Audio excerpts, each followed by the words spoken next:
Dr. Moeed, Yusuf, together with Rabia Akhtar, you wrote a fascinating study on the geoeconomic pivot of Pakistan. I'd like to know more about that. But just for our viewers to have a little bit of a background, how would you describe the traditional development model of Pakistan? How did you create economic and social development over, let's say, the last 30 years? Pakistan's a very interesting, peculiar case because we've always talked about our geography, our location at the crossroads of South Asia, Central Asia as being pivotal.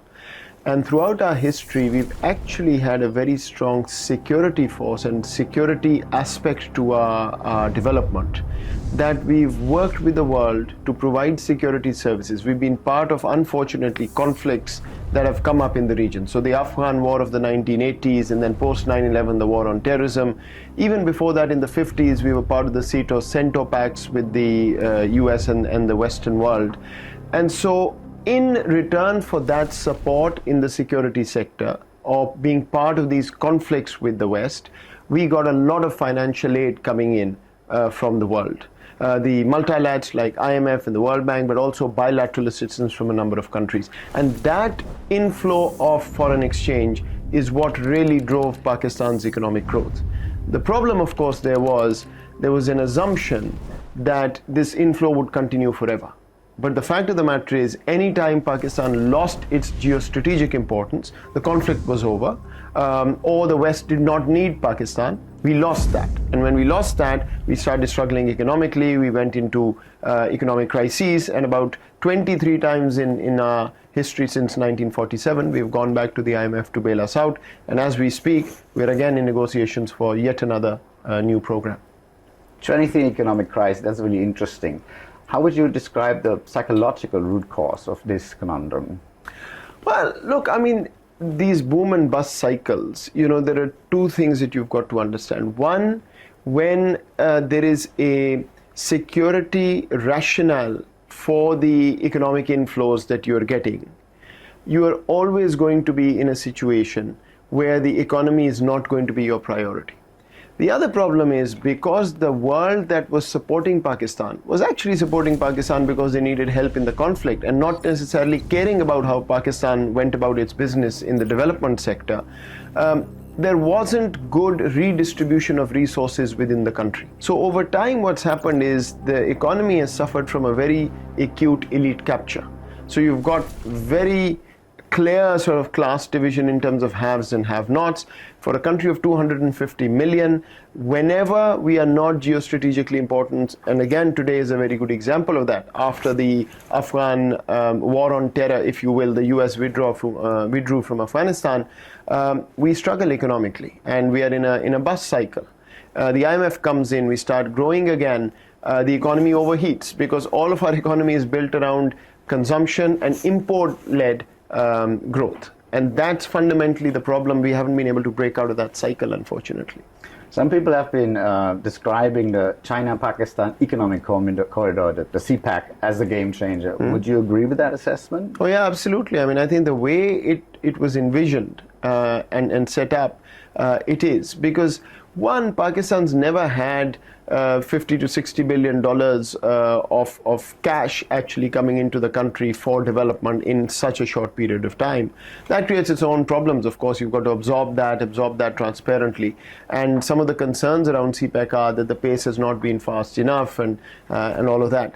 But the real game changer in CPEC was actually not its first phase, which was really building road infrastructure, connecting Pakistan from the south up to China, which would also benefit China because it wanted its own trade to go through.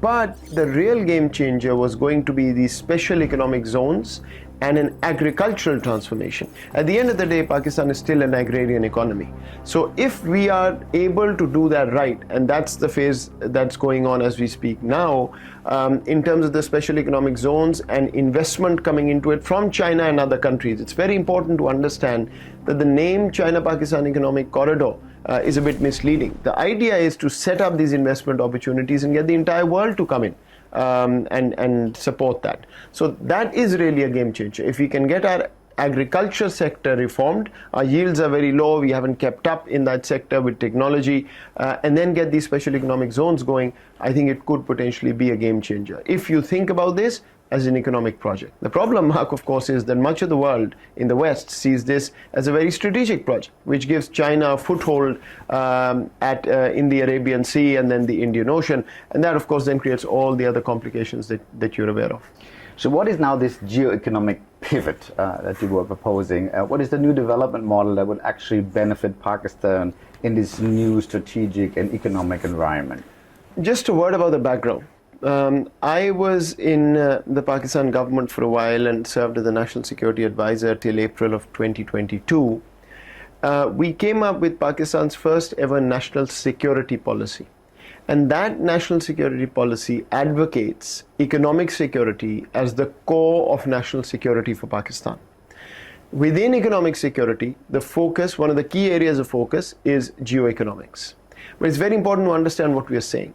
In that document, and I think there is a case study here, we are making a case for something that I would call cooperative geoeconomics and not the traditional geoeconomics, which came out at the end of the Cold War, as you know. And the idea there was using economic tools of statecraft for geostrategy and geopolitics. So it was very hard-nosed Machiavellian economics, if you will.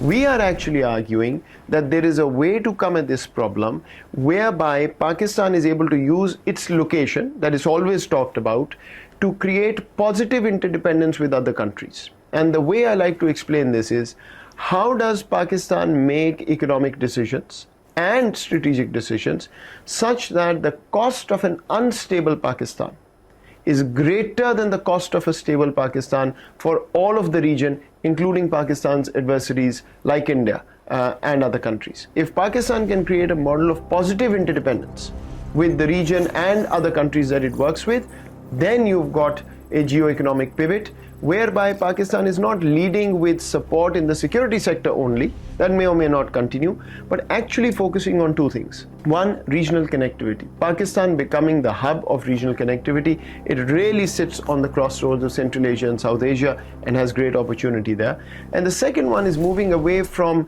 aid or assistance-based partnerships to development partnerships, which focus on a steady flow of foreign exchange for Pakistan, because that's fundamentally the problem, the balance of payments crisis cycle that we have to get out of. And there, of course, exports are critical, investment is critical, and most importantly, we also have manpower export. Our remittances are one of the key lifelines for our economy. So that's what it talks about. But the interesting caveat I want to put here, and this may be true for a number of countries if we look at it, Pakistan's economic problems have no pure economic solutions. Because if an economist were to sit down and tell you how to revive the economy, what they would tell you is going to run up against geopolitics very quickly. I'll give you an example. If Pakistan wants to build out connectivity from Central Asia down to its warm waters, Afghanistan comes in the middle. Are you going to have a very good relationship with Afghanistan or not? If Pakistan wants to fast track the China-Pakistan economic corridor, some capitals in the West are not going to like it. India is definitely very vocal about saying they don't want CPEC to succeed. If Pakistan, let's say, were to open up with its other neighbors, let's say India, where it's had a very bad relationship, some other countries may have a problem. So if you go with purely economic sense of how Pakistan should move, unfortunately, there are going to be many who would want to sabotage and undermine that. And that's why geoeconomics. You've got to implement a model which is economic at its core, but at the end of the day looks at geopolitics and strategy very closely and combines the two such that whatever you do doesn't ruffle feathers in a way that people would want to, or countries would want to undermine it, but at the same time starts opening up Pakistan's economic opportunities. So this all amounts to a paradigm shift, not only in security, but also in economics. What are actually the chances to implement that in the domestic political economy of Pakistan? Well, I'd say both domestic and regional and international, it's not a good time. I think we're starting this at a very challenging time. Look at what's happening in the world, right? There are two major poles now pulling countries in their respective directions. I mean, there's a lot of pressure on countries, including Pakistan and many, many others, to see which side they're going to go on, how they're going to balance the US-China equation. It's not easy. Relationship with India is terrible, and where Prime Minister Modi is taking India, it's becoming very difficult for a conversation given his sort of communal stance on a number of things. And internally too, when you're going to reform an economy that's been captured by the elite, where you have an economic crisis on hand, it's not easy. So I'm not going to say that this is going to happen just because we want it to happen. But Mark, the reality is that I think the entire Pakistani system has come to the conclusion that the old model is passé. It's simply not going to deliver.